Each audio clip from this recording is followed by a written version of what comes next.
Hey guys, this is Travis with Beyond Bipolar blog. So, have you guys heard of Vraylar? Supposedly it's a new antipsychotic that's just recently been approved on the market. I've actually seen a few commercials on it, but this is the first time I've seen a commercial stating specifically that it treats bipolar depression.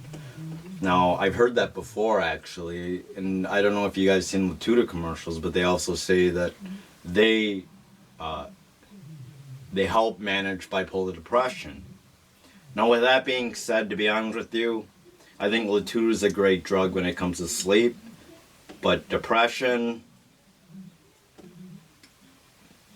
5 out of 10. I wouldn't say it's great for depression because when I was on Lithium alone, I felt like I still wanted to commit suicide and I felt like I wanted to end my life.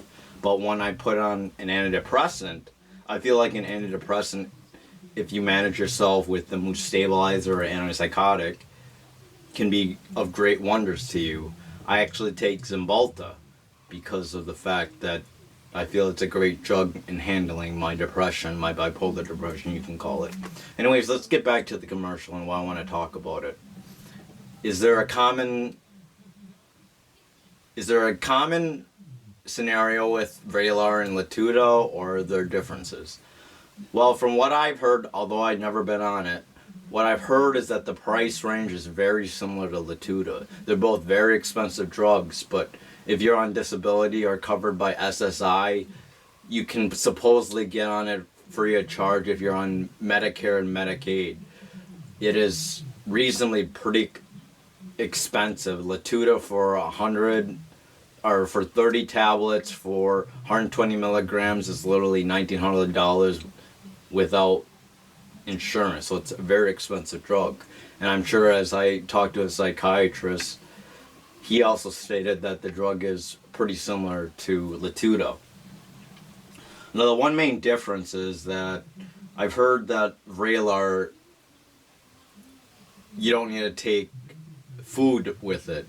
With Lithium, you can at least consume 350 calories, and it processes while you metabolize your drug or the Lithium with food, and that's the only way it works.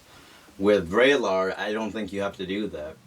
Another thing about Vraylar and Lithium, the difference is that with Lithium, most people take it at night because it does make you tired.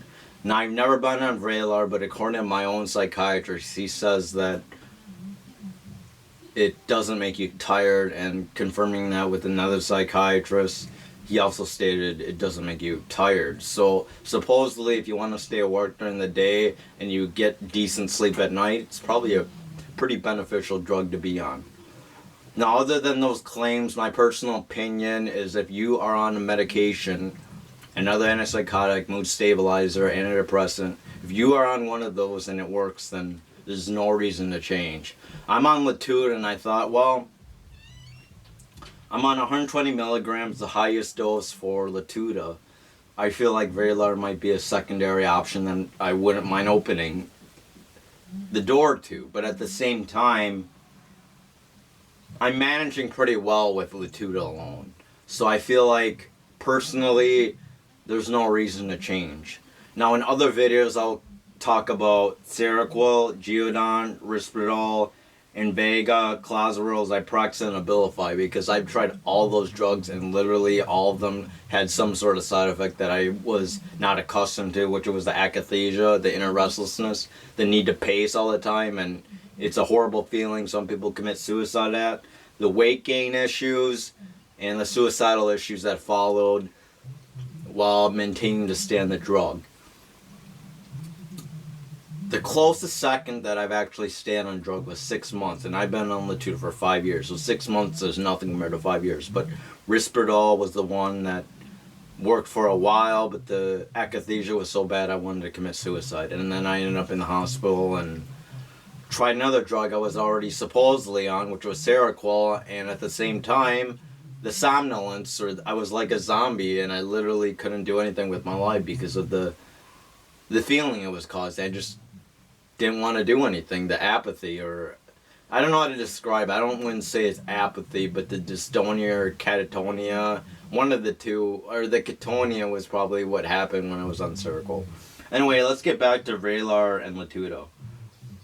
So the benefits of Vraylar is that you don't need it for sleep because it doesn't make you tired. The second option is that you don't need to consume food with it. So those are the two options.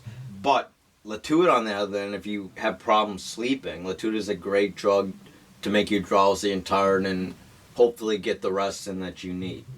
Now, for my own opinion, as I stated before, I'm not going to switch medications because at this moment in time, Latuda still works. The only complaint is I wish I can go at a higher dose and insurance covers it, but I don't think there's many options when it comes to people on higher doses because it only comes in 120 milligrams max. And I don't think there's confirmed cases or experiments or trials when it comes to having a higher dose. I don't know how it's going to affect me. So at the same time, I'm a little reluctant if it's not considered to be a manageable dosage at higher than 120. So with that aside, I just thought I'd give you some thoughts on my opinion on Vraylar. I think it's a pretty good drug. It might even be better than Latuda, but it's an expensive drug. At the same time, health as well, so make sure you guys take care of yourself.